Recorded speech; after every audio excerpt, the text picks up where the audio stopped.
Hi, this is Lakshman sir, senior history faculty. ఇప్పుడు మనం చరిత్రలో భాగంగా చాలా మంచి టాపిక్ నాగార్జునకొండ విశిష్టత గురించి చూద్దాం. అసలు ఈ నాగార్జునకొండ ప్రస్తుతం నల్గొండ జిల్లాలో ఉంది. ఇది ఇక్ష్వాకుల కాలం నాటిది. నాగార్జునకొండ పురాణాల్లో నాగార్జునకొండను శ్రీ పర్వతం అని పిలిచారు. అసలు ఈ నాగార్జునకొండ పైన మొట్టమొదటిసారిగా 1926 సంవత్సరంలో నాగార్జునకొండ సమీపంలో నాగుర్లపల్లె గ్రామానికి చెందిన ప్రధాన ఉపాధ్యాయుడు సూరపరాజు వెంకట్రామయ్య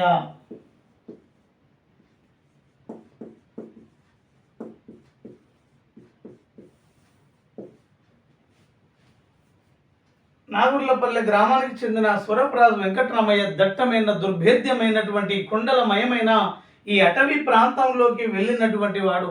ఆ సందర్భంలో ఈ నాగార్జునకొండలో దట్టమైనటువంటి ఈ అటవీ కొండల ప్రాంతంలో కొన్ని పురాతనమైన స్తంభాలు ఉన్నాయి. పురాతన స్తంభాలపైన పురాతనమైన లేఖనాలు రాసి ఉన్నాయి.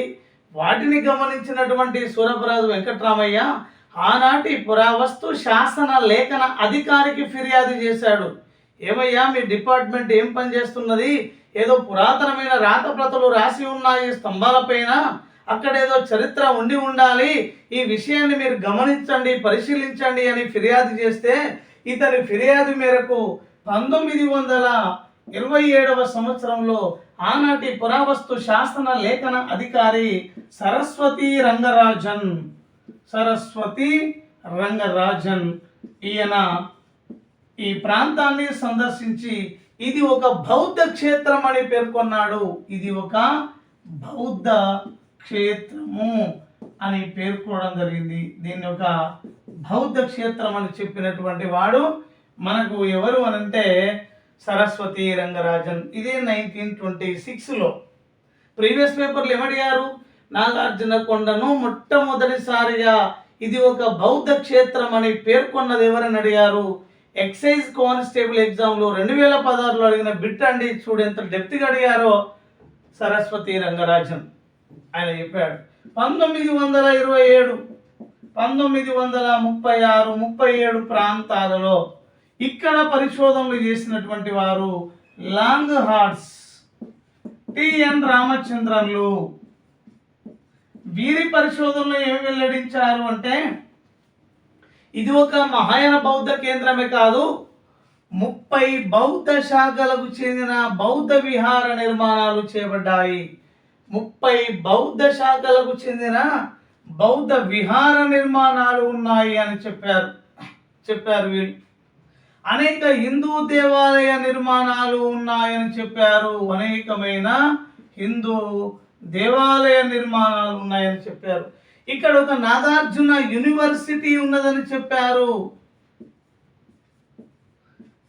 ఇక్కడ ఒక గ్రంథాలయం ఉంది, దాని పేరు ధర్మ గ్రంథి అనే గ్రంథాలయం ఉంది అని చెప్పారు. ఇక్కడ ఒక గొప్ప సెమినార్ హాల్, దాన్ని ధ్వని విజ్ఞాన కట్టడము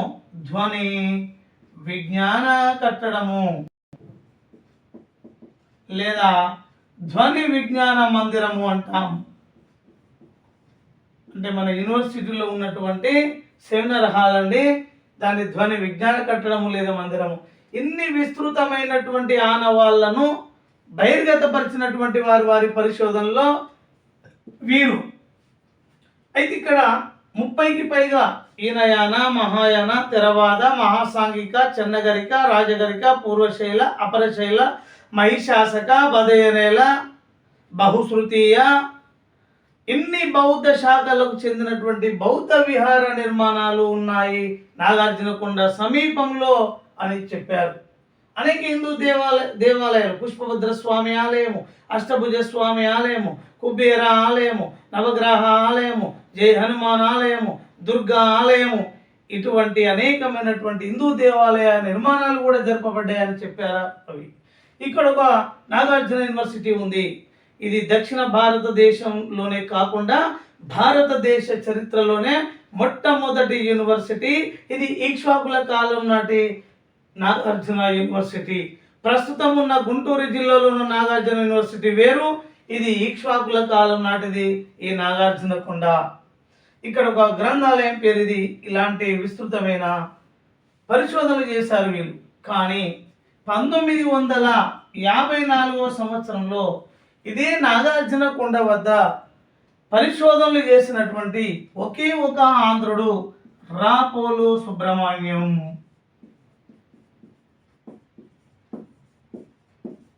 ఒకే ఒక 1954లో ఇదే నాగార్జున కొండ వద్ద పరిశోధనలు చేసినటువంటి కర్నూలు జిల్లా ప్రాంతవాసి రాపోలు సుబ్రహ్మణ్యం అనేది గుర్తుపెట్టుకోవాలి. ఇక మనకి నాగార్జున కొండకు సంబంధించినటువంటి విషయాలు కనుక చూసినట్లయితే ఇది ఒక బౌద్ధ క్షేత్రం అని చెప్పాడు కదా.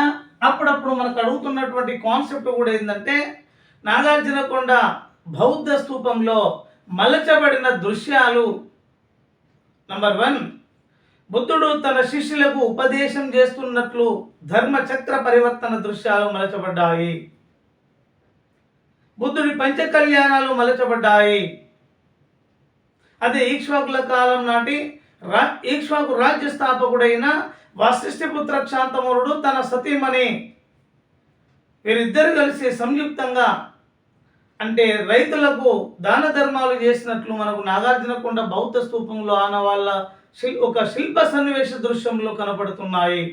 అంటే ఒక స్త్రీ గోవుకు తిలకము దిద్దుతున్నట్లుగా, ఒక పురుషుడు గోవును పట్టుకొని పోచున్నట్లుగా, వారిరువురే వీరిరువురని, వారే వాసిష్ఠిపుత్ర శాంతమూలుడు అతని సతీమణి మాడరీదేవని ఈ సన్నివేశ దృశ్యము నాగార్జున కొండ బౌద్ధ స్తూప శిల్పాలలో మలిచారు. మరొక సన్నివేశ దృశ్య శిల్పం వాసిష్ఠిపుత్ర శాంతమూలుని కుమారుడు మాడరి వీర పురుషదత్తుడు మొదట్లో శైవ మతాభిమాని, తదనంతరము బౌద్ధ మతాన్ని స్వీకరించాడు. అంటే శైవ మతాన్ని నిరసించి బౌద్ధ మత ప్రయోపవేశం చేసే క్రమంలో 7 తలలున్న శివనాగు లింగాన్ని కాలుతో తొక్కుచున్నట్లు ఈ చర్యకు పాల్పడింది మాడరి వీర పురుషదత్తుడే అని ఈ సన్నివేశ దృశ్య శిల్పం కూడా నాగార్జున కొండ బౌద్ధ స్తూపంలో మలచడం జరిగింది. ఓకే, ఇవి ఇంపార్టెంట్ ఈ బౌద్ధ స్తూపంలో మలచబడిన దృశ్యాలు. Thank you. లైక్ చేయండి, షేర్ చేయండి, సబ్స్క్రైబ్ చేయండి.